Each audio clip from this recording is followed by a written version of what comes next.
पालघर जिल्ह्यातील मोखाडा आणि जव्हार या आदिवासी बहुल भागात गरीब व निरागस आदिवासी तरुणींना फसवून त्यांचे लग्न लावून देण्याचा गंभीर प्रकार उघडकीस येत आहे। या प्रकारामुळे अनेक तरुणींचे भविष्य धोक्यात आले असून त्यांच्या कुटुंबांमध्ये चिंतेचे वातावरण आहे।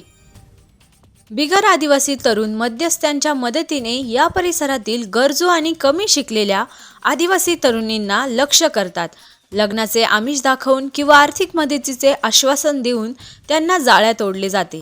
फसवणूक उघडकीस आल्यावर किंवा लग्न झाल्यानंतर काही दिवसांनी या तरुणींना सोडून दिले जाते किंवा त्यांचा छळ केला जातो, अशा तक्रारी आहेत। स्थानिक नागरिकांच्या म्हणण्यानुसार अनेकदा फसवणूक झालेल्या तरुणी किंवा त्यांचे कुटुंबीय पोलिसांकडे तक्रार घेऊन जातात, मात्र पोलीस या तक्रारीचे गंभीर दखल घेत नाहीत किंवा त्वरित कारवाई करीत नाहीत।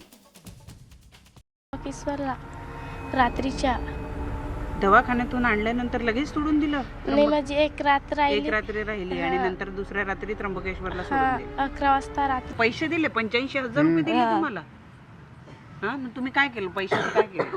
ते पैसे मग आम्ही आता गरीब माणसांना म्हणजे खायला पण आम्हाला भेटत नाही वेळेवर, मग ते हे घेतलं, चावल बिवूल घेतलं, काय इकडं तिकडं खर्च केला, कपडं घेतलं। या भागातील आदिवासी लोकप्रतिनिधी देखील या समस्येकडे सोयीस्कर दुर्लक्ष करत आहेत, असा आरोप पीडित कुटुंबियांकडून केला जात आहे। आदिवासी समाजाच्या हिताचे रक्षण करण्याची जबाबदारी असलेल्यांनीच पाठ फिरवल्यामुळे या मॅरेज रॅकेटला अप्रत्यक्षपणे प्रोत्साहन मिळत असल्याची भीती व्यक्त होत आहे। आदिवासी समाजातील सामाजिक कार्यकर्त्यांनी आणि जागरूक नागरिकांनी या गंभीर प्रकाराची तात्काळ दखल घेण्याची मागणी केली आहे।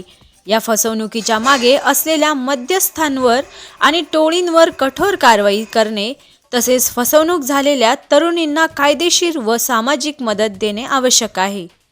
आरबी न्यूजसाठी पांडुरंग भांगरे, मोखाडा।